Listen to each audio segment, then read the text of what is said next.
Hello friends, welcome to our channel.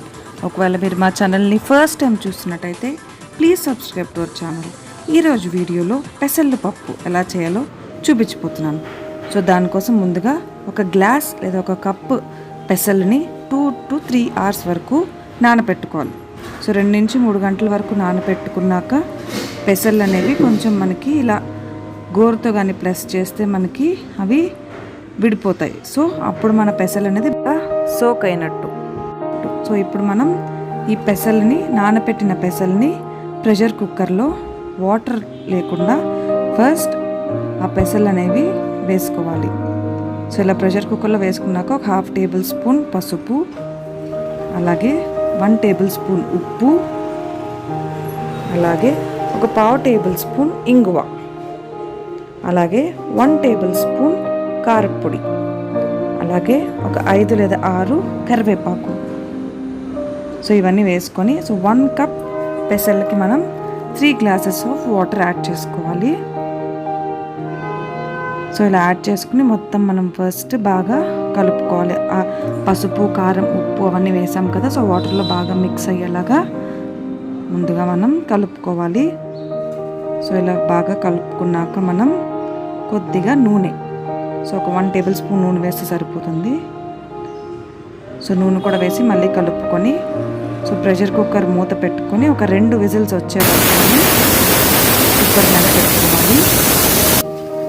So ఇప్పుడు ఆ pressure తగ్గేలోపు మనం ఒక పాన్ తీసుకొని పాన్లో నూనె 3 to 4 టేబుల్ స్పూన్స్ నూనె వేసి అందులో మన పోపు దినుసులు ఆవాలు, జీలకర్ర, శనగపప్పు, మినప్పప్పు, అలాగే ధనియాలు, సో ఈ పోపు దినుసులు కూడా వేసుకొని మనం బాగా చిటపటలాడే వరకు నూనెలో ఫ్రై చేసుకోవాలి.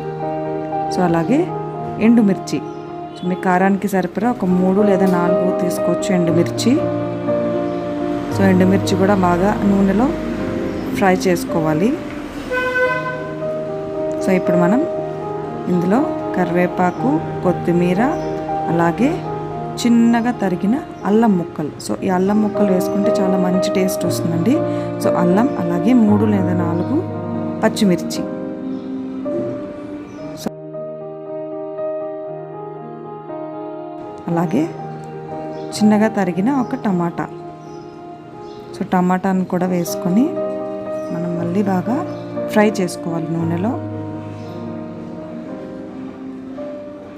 సో ఇప్పుడు మనం ఈలోపు అది ఫ్రై అయ్యేలోపు మన ప్రెషర్ తగ్గింది కదా, సో ఇప్పుడు ఏం చేయాలంటే మనం వాటర్తో బాయిల్ చేసుకున్నాం కదండి, సో ఆ వాటర్ని ఒక సపరేట్ బౌల్లోకి తీసుకొని ఈ పెసల్ని అనేది మనం స్మాష్ చేసుకోవాలి.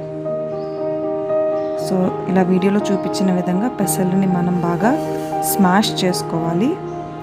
ఆ వాటర్ తీసేసి స్మాష్ చేయాలండి, వాటర్ ఉన్నప్పుడు స్మాష్ చేస్తే సరిగ్గా అవ్వదు. సో వాటర్ని మనం వేరే బౌల్లోకి తీసుకొని అప్పుడు పెసల్ని బాగా స్మాష్ చేసుకోవాలి.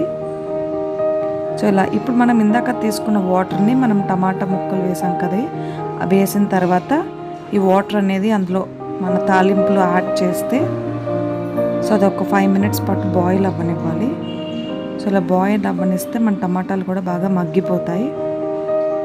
సో ఇలా వన్స్ బాయిల్ అయ్యాక మనం ఈ తాలింపుని తీసుకెళ్ళి మనం ఇందాక స్మాష్ చేసుకున్న పెసళ్ళలో వేసుకొని మళ్ళీ ఒక 10 minutes పాటు ఉడకనివ్వాలి. సో మనకి పప్పు ఎంత మంచిగా బాయిల్ అయితే అంత మంచి టేస్ట్ వస్తుంది. సో మీరు కావాలంటే ధనియాల పొడి, అలాగే జీలకర్ర పొడి కూడా యాడ్ చేసుకోవచ్చు మీ రుచికి కావాలంటే.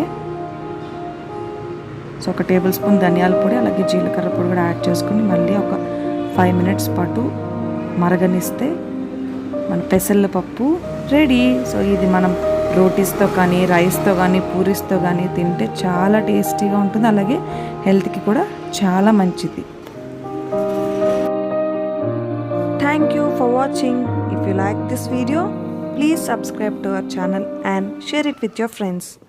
మళ్ళీ నెక్స్ట్ వీడియోలో కలుద్దాం. అంతవరకు బాయ్ బాయ్.